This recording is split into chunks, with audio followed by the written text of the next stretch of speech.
예, 이 오늘 읽은 우리 본문의 이사야는 크게 두 부분으로 나눌 수 있습니다. 1장부터 39장까지가 전반부로서 이사야는 이 부분을 통해서 앞으로 북이스라엘과 남유다가 하나님을 버리고 우상을 섬기고 또 죄악을 많이 범함을 통해서, 그럼에도 불구하고 하나님 앞에 회개하지 않음을 통해서 그들이 멸망을 당할 것이다. 그래서 바벨론에 70년 동안 포로로 잡혀가서 지내게 될 것이라는 것이 바로 1장부터 39장에 걸친 내용입니다. 이 내용에 보면은 그들이 70년 동안 이 포로 생활을 하게 되어지는데, 이스라엘 백성들은 이 70년이 지나고 나면은 하나님께 다시 회복되어서 고향으로 돌아가게 된다는 약속을 이미 받았었습니다. 그럼에도 불구하고 그들은 포로 생활을 하면서 너무 힘들고 너무 어려운 그런 삶을 살아가면서 점점 지치고 점점 피곤해지고 결국은 절망하게 됩니다. 그들이 절망했던 것은 삶이 어렵고 힘들어서도 절망했겠지만은, 오늘 읽었던 우리 27절 말씀에 보면은 그들이 절망했던 이유를 이렇게 이야기하고 있습니다. 내 길은 여호와께 숨겨졌으며 내 송사는 내 하나님에게서 벗어난다. 무슨 말이냐니까, 내가 지금 이렇게 어렵고 힘든 일을 겪고 있음에도 불구하고 하나님은 나를 돌아보실 생각하지도 않더라는 것입니다.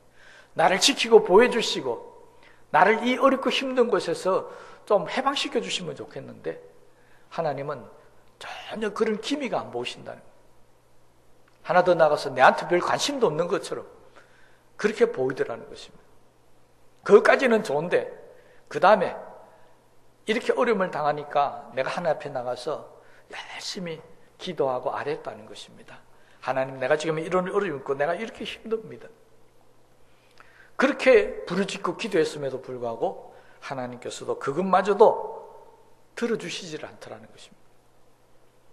지금 이사야가 예언했던 이스라엘 백성들의 처지는 바로 그런 거였습니다. 아무리 어렵고 힘들고 고통스러워도 하나님께서 그들을 돌아보지 않고, 그들이 그곳에서 아무리 기도해도 하나님께서 해결해 주시지 않는 그런 상황이 그들에게 닥치게 될 것이라는 것입니다. 그래서 그들은 절망합니다. 그래서 그들은 낙심하고 점점 더 하나님 앞에 마음을 굳게 닫아버리게 됩니다. 그런데 우리도, 이스라엘 백성뿐만 아니라 우리도 이런 경우를 당하는 경우들이 우리 삶 속에 간혹 있게 됩니다. 내가 기도했던 것, 내가 바랬던 것, 이런 것들이 다 막혀버리는 겁니다. 안 되는 겁니다. 물론 요즘 코로나 때문에 모든 게 다 어렵고 힘들지만은, 그렇할지라도 하나님께서는 내 형편과 처지를 좀 돌아봐 주시면 참 좋겠는데, 그런데 나를 안 돌아보는 것입니다. 계속 기도하고 있음에도 불구하고 언제까지 내가 이렇게 어렵고 힘든 일을 당해야 될지 앞날도 보이질 않더라는 것입니다. 그러니까 처음에는 하나님 앞에 기도하다가 하나님이 나를 도와주실 것이라는 기대를 갖고 바라보다가 그것마저도 안 되니까 이제 마음에 낙심이 들었어요. 절망이 되었어요. 그 다음에 나타나는 행동이 있습니다. 예배드리기가 싫어집니다.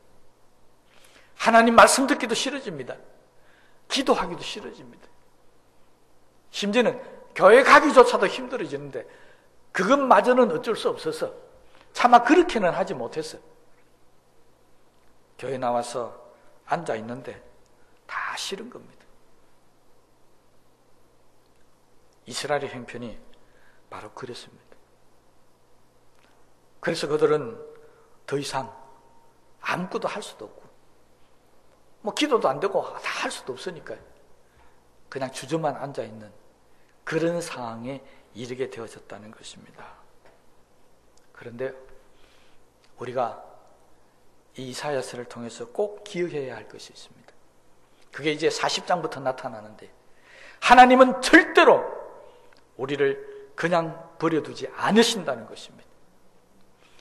39장까지 정말 낙심하고 절망하고 기도해도 아무것도 하나님 나 도와주지 않을 것 같은 그런 처지에 놓였다라고 생각하지만은 그건 우리 생각이고 하나님은 절대로 우리를 그렇게 버려두지는 않는다는 것입니다. 그래서 40장부터 이제 하나님의 역사가 나타나기 시작하는데 그 하나님께서 어떻게 하시느냐? 그들을 다시 고향으로 돌려보내고 그 가는 길이 무려 5,000km나 되는 먼 길입니다. 저는 우리 경주에서 서울까지가 한 350km, 뭐 400km 안 되는 걸로 알고 있는데 이게 10배보다 훨씬 넘습니다. 그 먼 길을 그들이 걸어가게 되는데 요즘처럼 뭐 기차가 있습니까? 뭐가 있습니까? 그 수많은 인구들이 5,000km를 이동할 때 얼마나 힘들고 어렵겠습니까? 그럼에도 불구하고 하나님은 내가 너희들을 이 바벨론에서 이끌어서 무사히 예루살렘 도착할 때까지 지키고 보호해주겠다. 가다가 쓰러지거나 지치거나 병들거나 강도를 만나서 죽는 그런 일도 아예 없게 해주겠다는 것입니다. 이것이 이제 40장부터 하나님의 위로와 하나님의 희망의 메시지가 선포되기 시작하고 하나님께서 너희들에게 내가 새 힘을 주겠다고 하시는 말씀이 오늘 우리 읽었던 본문의 말씀부터 시작이 되고 있습니다. 이 말씀은 이스라엘 백성뿐만 아니라 우리들에게도 역시 우리가 하나님을 믿고 나가면 정말 절망적인 순간에 나는 포기했을지라도 하나님은 절대 포기하지 않으시고 나를 끝까지 책임져 주시며 내가 바라고 소망하는 그 일을 이루어 주신다는 사실을 믿으시라는 것입니다. 그것이 40장부터 나오는 내용입니다. 여러분 30절 말씀을 보면 정말 엄청난 일이 기록되어 있습니다. 소년이라도 피곤하며 곤비하고 장정이라도 넘어지고 쓰러진다는 것입니다. 대표적인 아주 힘있고 절대 지치지 않는 그런 대상으로서 소년을 이야기했습니다. 여러분 우리 아이들이 뛰고 해도 지치질 않잖아요. 정말 혈기왕성하잖아요. 그건 이해가 되겠는데 장정, 이미 어른이 된 사람이 이게 넘어지지도 않고 쓰러지지도 않는다. 피곤하지도 않는다. 이건 우리가 이해가 되질 않지 않습니까? 그런데 여기 나오는 이 장정이라는 단어를 여러분들이 잘 이해하시면 그래서 이 말을 썼구나 하는 것을 알 수가 있습니다. 여러분 이 장정은 일반적인 사람이 아니고 어떤 특별한 일을 하기 위해서 뽑아 세운 특별한 일꾼이라는 뜻입니다. 다른 말로 하면은 이 군에 뭐 여자분들은 잘 모르시겠지만 군대를 조금 설명을 드리자면 군대 중에는 일반 사병들이 있습니다. 그런데 그 일반 사병들 말고 어떤 특별한 임무를 위해서 특수한 임무를 위해서 특별하게 뽑은 특전사라든지 또는 아주 비밀을 요하는 그런 비밀 요원들이 있습니다. 이 사람들은 정말 아주 혹독하게 훈련을 시키죠. 저는 이 사람들에 대해서 잘 모르는데 얼마 전에 우리 이 나라 사람이 북한 쪽으로 표류되어 가서 아마 총살당했던 이야기를 들었을 겁니다. 그 뉴스를 하는 가운데 나오셨던 분들이 일반 사람들은 거기까지 헤엄을 쳐 나갈 수 없다. 그렇게 이야기하면서 특수요원들은 하면서 했던 이야기가 제가 아직도 못 잊고 있습니다. 특수요원들은 맨몸으로 거기서 10km를 헤엄을 쳐 나간답니다. 야, 정말 대단하구나 하는 생각이 들었습니다. 여러분 수영을 얼마나 잘하시는지 잘 모르겠지만요, 아마 여기 계시는 분 가운데 1km만 헤엄쳐 나가도 그건 정말 수영을 잘하는 것입니다. 우리 큰 수영장 선수들이 수영을 하는 수영장 시합장에 가면은 레인이 50m입니다. 왔다 갔다 하면 100m입니다. 그것만 한번 왔다 갔다 해도 일반 사람들은 지치는데 특수한 그런 임무를 받는 사람들은 10km를 가도 지치지를 않는다는 것입니다. 20km, 40km 군인들이 완전군장에서 뛴다고 그러는데 그렇게 뛰고도 막 산을 달려도 그렇게 피곤치 않게 느껴지는 사람들이 바로 이 특수요원들입니다. 여기 지금 써있는 이 장정이라는 단어가 일반 사람을 이야기하는, 일반적인 남자를 이야기하는 것이 아니라 바로 그렇게 특별한 훈련을 받고 강한 그런 남자를 상징하는 말입니다. 그런 사람이라도 넘어지고 쓰러진다는 것입니다. 이러니까 이 상황이 얼마나 힘들고 어려운 상황인가 하는 것을 지금 우리에게 설명을 해주고 있습니다. 그런 사람도 넘어지고 쓰러지는 이 상황에서 우리처럼 무능하고 우리처럼 조금만 일을 해도 피곤해서 일도 못하는 우리들은 그럼 어떻게 살아라는 것입니까? 오늘 감사하게도요, 여기 보면은 29절 말씀 보면은 피곤한 자에게는 능력을 주시며 무능한 자에게는 힘을 더하시나니. 피곤한 자가 누굽니까? 우리잖아요. 그렇잖아요. 무능한 자가 누굽니까? 우리입니다. 여기 뽑혀있는 이 장정과 같은 사람이 아닙니다. 그런데 이 장정이라도 넘어지고 쓰러지는데, 그런데 하나님을 바라보면서 하나님의 주시는 새 힘을 얻는 사람들은 그렇지 않다는 겁니다. 피곤한 자도 그걸 이길 수 있는 힘을 얻고 무능한 자도 그런 능력을 얻게 된다는 것을 이야기하고 있습니다. 여기 29절에 오는 무능한 자에게 힘을 더해 주신다는 것은 이 힘은 기운을 북돋아 준다는 것입니다. 우리식으로 이야기하면 보약을 먹여가지고 막 힘이 없고 기운이 빠져 있는데 보약을 먹여서 막 원기를 돋아주는 그런 의미를 이야기하고 31절에 오직 여호와를 앙망한 자는 새 힘을 얻으리니 하는, 여기 새 힘은 일반적인 힘이 아니고요, 우리가 어떤 전자제품을 쓰다가 건전지가 다 힘이 다해서 떨어졌습니다. 배터리라고 그러죠. 그러면 그 배터리를 다시 새 것으로 갈아 끼우는 겁니다. 여기 새 힘이라는 것은 그런 겁니다. 바로 건전지를 갈아 끼우고 배터리를 갈아 끼우듯이 완전하게 뭐 소비된 그런 힘을 주는 게 아니라 완전히 새 것 같은 그런 힘을 우리에게 주신다는 것입니다. 그러니까 하나님께서 우리에게 힘을 주시는데 내가 지치고 쓰러져 있는 이 힘을 일으켜가지고 새로 일어날 수 있는 그런 힘을 주시는 게 아니고 아예 내 속에 있는 힘은 싹 다 빼버리고 내가 가지고 있는 그런 힘들은 다 없애버리고 내가 가지고 있는 재주, 능력은 다 없애버리고 하나님께서 아예 새 것으로 우리에게 갈아 끼워 넣어주신다는 겁니다. 여러분, 우리가 세상을 살면서 힘들 때 가끔 그런 이야기 하죠. 내가 다시 태어날 수만 있다면, 내가 그래도 다시 태어날 수만 있다면, 그 다시 태어난다는 그 의미 속에는 지금 내가 갖고 있지 못하는 그런 새로운 모습으로 태어나기를 원하는 거잖아요. 하나님께서 여기 지금 새 힘을 주겠다는 것이 바로 그런 겁니다. 지금까지 내가 가지고 있는 그런 힘이 아닙니다. 완전한 새 힘. 누구로부터 온 힘입니까? 하나님께서 주시는 힘. 내가 가지고 있는 인간의 힘이 아니라 이 천지를 만드시고 전지전능하셨던 그 하나님의 힘을 우리에게 넣어주시겠다는 겁니다. 그러면요, 내가 이전에 가지고 있던 힘은 또 그런 상황을 닥치면 또 넘어지잖아요. 또 쓰러지잖아요. 그런데 그 힘을 다 빼버리고 하나님께서 아예 새 힘을 주셨어요. 이제는 그런 어렵고 힘든 일이 다가와도 다시는 넘어지거나 쓰러지는 일이 없도록 그렇게 힘을 주시겠다고 하는 것이 바로 여기 새 힘을 주겠다는 것입니다. 여러분, 이 힘을 꼭 받으시기를 바랍니다. 그러면 내가 무능하든지 내가 좀 지혜가 없든지 그런 거 아무 상관없습니다. 그건 지금까지 내가 가지고 있었던 힘이고 이제부터 하나님께서 내게 주시는 힘은 그런 힘이 아니라는 것입니다.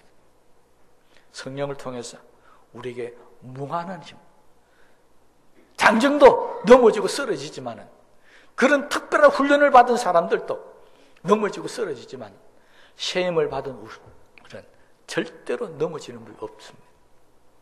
그 새 힘을 받았을 때 우리에게 비교해서 나오는 것이 바로 독수리가 하늘을 날아가는 거죠. 그런 힘을 우리에게 주시겠답니다. 독수리가 날개치며 올라감 같을 것이요. 다림박질하여도 곤비하지 아니하겠고 걸어가도 피곤하지 아니하겠다. 이게 어떻게 인간의 힘입니까? 이게 어떻게 내가 지금 가지고 있었던 힘입니까? 이스라엘 백성들에게 지금까지 너네들이 가지고 있던 그 힘 가지고는 절대 고향으로 못 돌아간다. 돌아가서도 다시 살아갈 수 없다. 그러니 지금까지 가지고 있던 너희들 힘 다 빼버리고 이제 새 힘을 너희에게 주겠다는 것입니다. 여러분, 왜 하나님께서 이렇게 절망적인 상황을 만드신지 이해가 되십니까? 왜 이스라엘 백성들이 좌절하고 낙심하고 아무것도 할 수 없도록 이렇게 쓰러지고 넘어지게 만드신지 이제는 이해가 되십니까? 바로 하나님께서 내가 가지고 있는 힘 다 빼버리고 나에게 새 힘을 주시기 위함이라는 사실을 믿으시기를 바랍니다. 내가 힘을 갖고 있으면 새 힘을 얻을 수가 없잖아요. 그러니까 그걸 아예 다 빼버리고 내가 가지고 있는 모든 것들을 다 없애버리고 그래서 우리에게 새 힘을 주겠다라는 것입니다. 단 조건이 있습니다. 이 힘을 받는 사람은 아무나 다 받는 것이 아니라 오늘 31절 말씀에 보니까 오직 하나밖에 없죠. 오직 여호와를 앙망하는 자는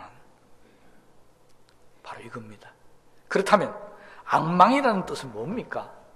앙망, 바라본다는 것이잖아요. 소망을 가진다는 것이잖아요.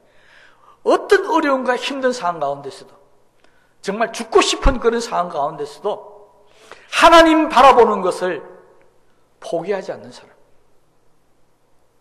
하나님만을 바라보는 사람. 마치 이스라엘 백성들이 광야에서 불뱀에 몰려 죽어갈 때 노뱀을 쳐다보라고 했던 그 상황과 똑같은 것입니다.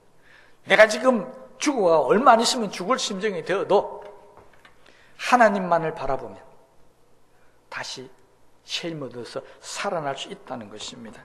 그러니 앙망이란 뜻은 오직 하나님만을 바라보라. 그러면 새 힘을 주겠다는 것입니다. 두 번째 앙망이란 뜻은요, 바로 하나님 앞에 예배를 드린다는 뜻입니다. 여호와를 앙망하라. 이 말은 하나님께 예배 드리는 것만큼은 포기하지 말라는 것입니다. 어떤 어렵고 어떤 힘든 일이 와도 하나님 앞에 예배를 잘 드려야 된다. 여러분, 우리 코로나 시국을 맞이해서 많은 교회들이, 우리 교회도 마찬가지지만 예배를 드리는데 어려움을 겪고 있습니다. 그렇더라도 이 어렵고 힘든 상황 가운데서도 하나님을 바라보면서 하나님 앞에 예배 드리는 일만큼은 우리가 포기하면 안 된다는 것입니다. 왜? 이 일을 통해서 이 어렵고 힘든 세상을 이길 수 있는 힘을 하나님께서 예배를 통해서 우리에게 주시기 때문인 줄로 믿으시기 바랍니다. 여러분, 성경을 보십시오.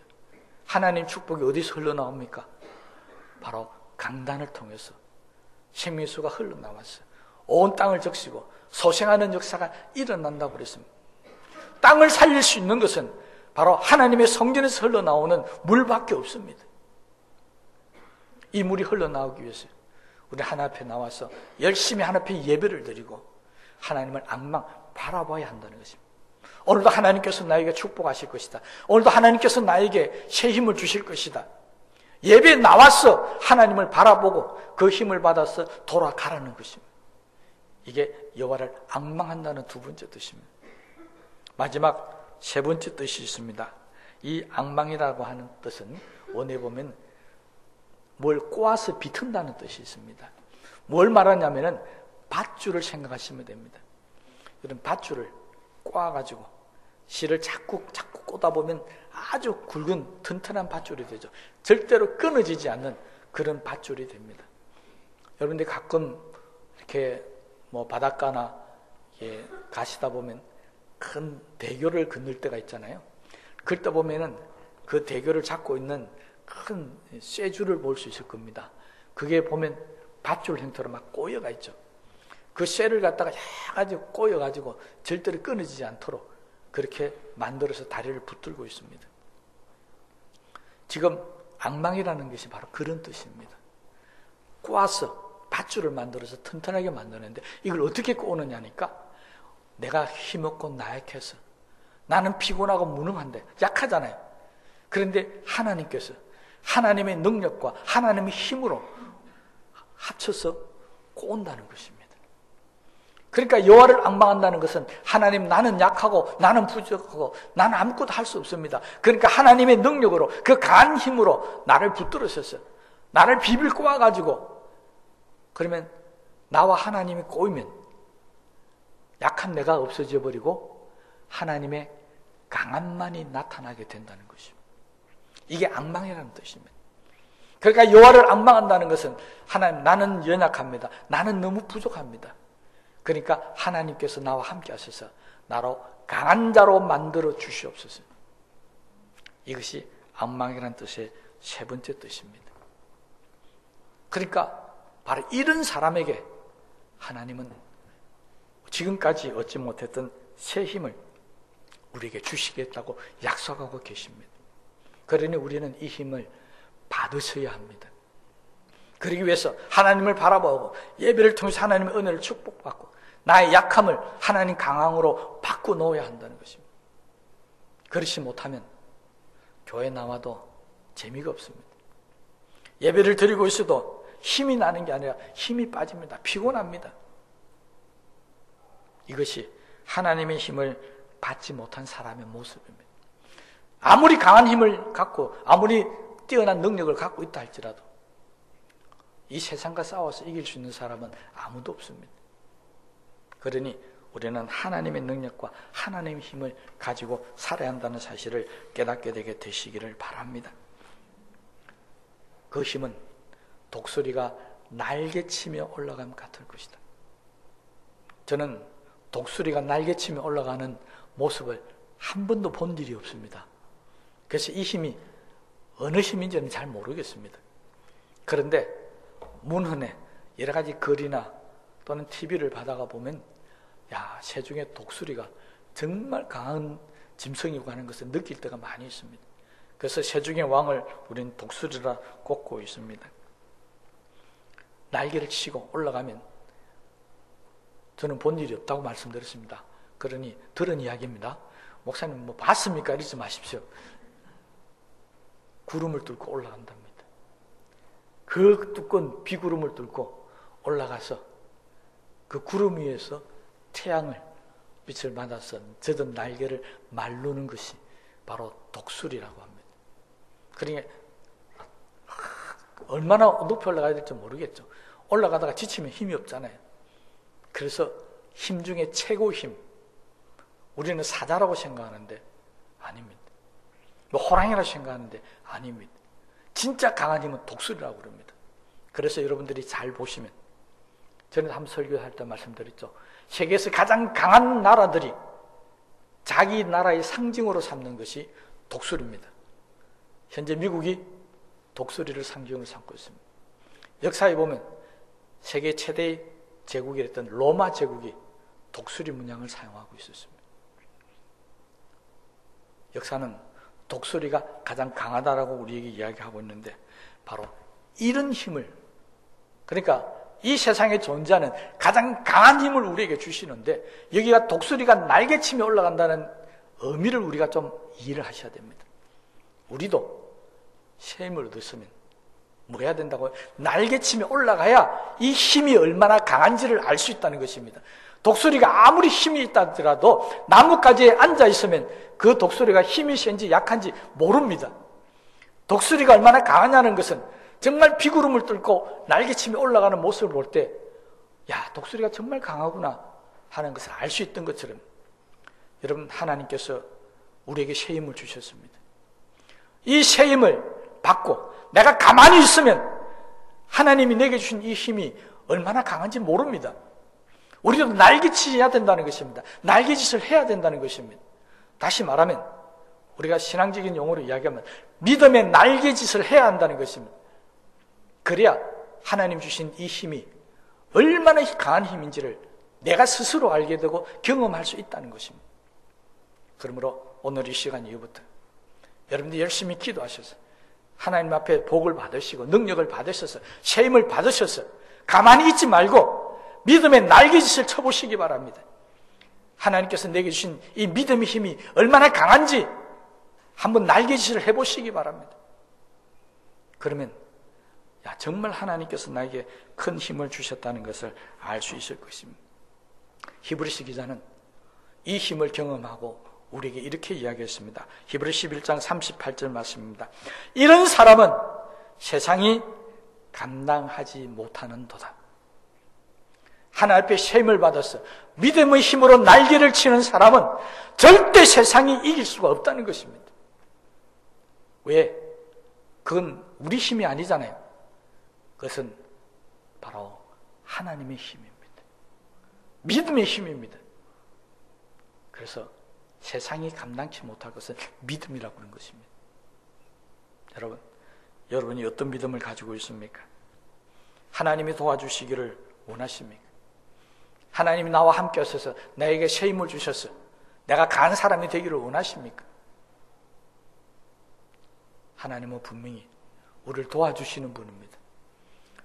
우리 모든 어려움과 모든 힘든 것을 해결해 주시는 분입니다. 그런데 왜 우리는 넘어지고 쓰러져 있을까요? 왜 우리는 이렇게 나약한 모습으로 살아가고 있을까요? 이사야 뒤에 이어서 예레미야 선지자가 이 부분에 대해서 정확하게 답변을 주고 있습니다. 예레미야 33장 3절 말씀을 보면 너는 내게 부르짖으라 내가 내게 응답하겠고 내가 알지 못하는 크고 은밀한 일을 내게 보이리라. 예레미야 선지자, 남유다가 멸망할 때 외쳤던 이 선지자는 이스라엘 백성들이 왜 이렇게 망할 수밖에 없었는가? 그 이유를 하나님께 부르짖지 않았다는 것입니다. 결국 문제는 내가 어렵고 힘이 없고 지치고 힘들어 있을 때 하나님께 나와서 하나님께 부르짖으면 되는데 부르짖음이 없다는 것입니다. 부르짖기만 하면 도와줄 텐데, 부르짖기만 하면 붙들어 줄 텐데, 새 힘을 줄 텐데 안 하더라는 것입니다. 왜 안 합니까? 피곤하다고요. 절망했다고. 하나님 나 안 도와주신다고 삐지고. 여러분, 지치고 넘어지고 쓰러고 삐지고 절망한 사람은 절대로 하나님이 도와주질 않습니다. 어떤 사람을 도우신다고요? 하나님께 부르짖는 사람. 비록 지쳤지만, 비록 절망 가운데 있고 한 치 앞도 안 보이지만 하나님께 나와서 부르짖는 자에게 하나님께서 큰 것도 주시고 은밀한 것도 주시는 것입니다. 그런데 그냥 쓰러지고 넘어져 있으면 안 주신다는 것입니다. 오늘 이 시간 이후부터 힘들다고 어렵다고 하나님께서 나를 돌아보지 않는다고 좌절하고 절망하지 마시고 하나님 앞에 나와서 부르짖어 보시기 바랍니다. 이사야, 예레미야 선지자, 나라가 망할 때 하나님이 세우신 선지자들이지만 망한다, 죽는다라는 말 선포하지 않았습니다. 이 때가 지나고 나면 때가 되면 하나님께서 너희들을 다시 회복시켜 주실 것이다. 다시 고향 예루살렘으로 돌아갈 것이다. 다시 너희들은 강대해질 것이다. 단 하나, 여호와를 앙망하는 자. 그럼 하나님은 언제까지 기다리시겠다는 것입니까?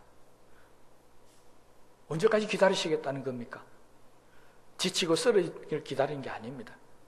지치고 쓰러지고 난 이후에 그래라도 하나님을 바라보게 될 때 그때를 하나님이 기다리신다는 것을 깨달으시기 바랍니다. 하나님은요, 우리가 병들어 죽어갈 때, 내가 지치고 절망할 때 하나님이 우리에게 원하시는 건 딱 하나밖에 없습니다. 오직 여호와를 앙망하라. 하나님만 바라보아라. 그때를 기다리시는 거예요. 그러면 하나님께서 새 힘을 주시겠다고 약속하고 계십니다. 이것이 바로 후반부 이스라엘 백성들에게 주신 말씀의 첫 시작이었습니다. 여러분, 회복은 언제부터 시작됩니까? 하나님을 바라보는 것부터 시작합니다. 여호와를 앙망하는 것부터 시작합니다. 그러면 하나님께서 우리에게 새 힘을 주셔서 그때부터 우리는 지금까지 지니고 있던 모든 힘은 다 사라지고 이제부터는 하나님이 주신 새 힘을 가지고 독수리처럼 날개치며 올라가는 놀란 은혜를 경험하게 될 줄로 믿습니다. 그때는 다시는 넘어지지 않습니다. 그때는 다시는 피곤하지 않습니다. 오늘 하나님의 말씀을 보십시오. 다른 박질하여도 곤비하지 아니하겠고 걸어가도 피곤하지 아니하리로다. 이 같은 역사가 부르짖는 저와 여러분들에게 오늘 이 시간 이후부터 있게 되시기를 주의 이름으로 축복합니다. 우리 말씀을 생각하시면서 기도하시겠습니다.